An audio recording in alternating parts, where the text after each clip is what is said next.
স্বাগত জানাচ্ছে 2024কে। 2023 কাটিয়ে নতুন বছর শুরু হচ্ছে 2024। এই 2024-এ স্বাগত জানানোর জন্য পর্যটন এলাকা দীঘা নতুন রূপে সেজেছে। রাস্তাঘাট থেকে হোটেল সব জায়গায় রং বেরঙি আলোতে সাজিয়ে তোলা হয়েছে।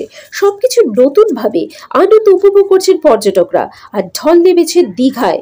নতুন বছরে দীঘাকে শুধু নয়, সারা পশ্চিমবঙ্গের মানুষকে স্বাগত জানালেন রাজ্যের কারামন্ত্রী অখিল গিরি। সঙ্গে পূর্ব মেদিনীপুর জেলাবাসীকে এবং পর্যটকদের শুভেচ্ছা জানালেন বলাগড়িয়া ব্যাংকের চেয়ারম্যান তথা কাঁথি পৌরসভার ভাইস চেয়ারম্যান সুপ্রকাশ গিরি। পর্যটকদের জন্য নতুন বছরে সব রকম ব্যবস্থা গ্রহণ করা হয়েছে বলে জানান রাজ্যের মন্ত্রী। নতুন বছর সকলের ভালো কাটুক, আনন্দে কাটুক।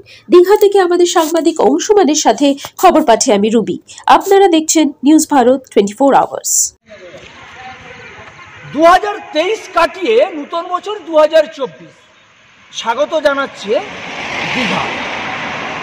সেক্ষেত্রে পর্যটকদের যেমন আনন্দ, ঠিক তেমনি এলাকাবাসীও কিন্তু বসে আছে যে তাদের দুটো টাকা রোজগারের জন্য। সেক্ষেত্রে কি বোঝা যেতে পারে কি শুনেছেন? আমরা 27তম প্রতিষ্ঠা দিবস পালন করব, যেমন ইংরেজি শুভ নববর্ষ। সঙ্গে সঙ্গে আমাদের সর্বভারতীয় তৃণমূল কংগ্রেসের প্রতিষ্ঠা দিবস আমরা পালন করি। 27তম প্রতিষ্ঠা দিবসে সাধারণ মানুষকে আমি এই বার্তাই দেব যে সবাইকে শুভেচ্ছা জানাবো। আগামী বছর 24 সাল ভালো কাটুক, সবারই ভালো থাকুক। ফেলে আসা 23 সাল, যে 23 সালে আমরা কতটা কি করতে পেরেছি, কতটা আমরা আমাদের সংগঠন, রাজনৈতিকভাবে সংগঠন কতটা শ্রীবৃদ্ধি হয়েছে এবং আগামী দিনে আমরা কি পূরণ করতে পারি আমাদের ঘাটতি, এটা রাজনৈতিক।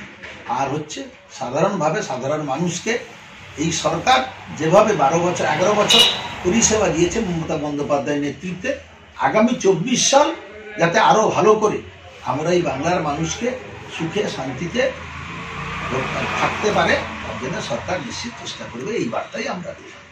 আমরা বরণ করে নেওয়ার পালা। আমরা প্রত্যেকেই একদম আমরা আনন্দের সঙ্গে মুখিয়ে থাকি যে নতুন বছর যাতে সকলের ভালো কাটুক, সকলের মঙ্গল হোক। এই নতুন বছরে আমরা সকলে মিলে একত্রিত হয়ে বাংলার জয়গান গাইব, দেশের জয়গান গাইব, বাংলাকে এগিয়ে নিয়ে যাওয়ার আমরা চেষ্টা করব। এবং সকলের কাছে একটাই অনুরোধ থাকবে, আসুন সকলে মিলে এই বাংলার যে সম্প্রীতি, বাংলার যে ঐক্য, বাংলার যে একতা, সেই একতাকে বজায় রাখি এবং আগামী দিনে আমরা যাতে দেশকে নেতৃত্ব দিতে পারি, এই শপথই নেব নতুন বছরে। এবং নতুন বছর সকলের প্রত্যেকের খুব ভালো কাটুক। নতুন বছরে আমরা একসঙ্গে একত্রিত হয়ে আমরা এগোবো, এই আমরাই ভাবি।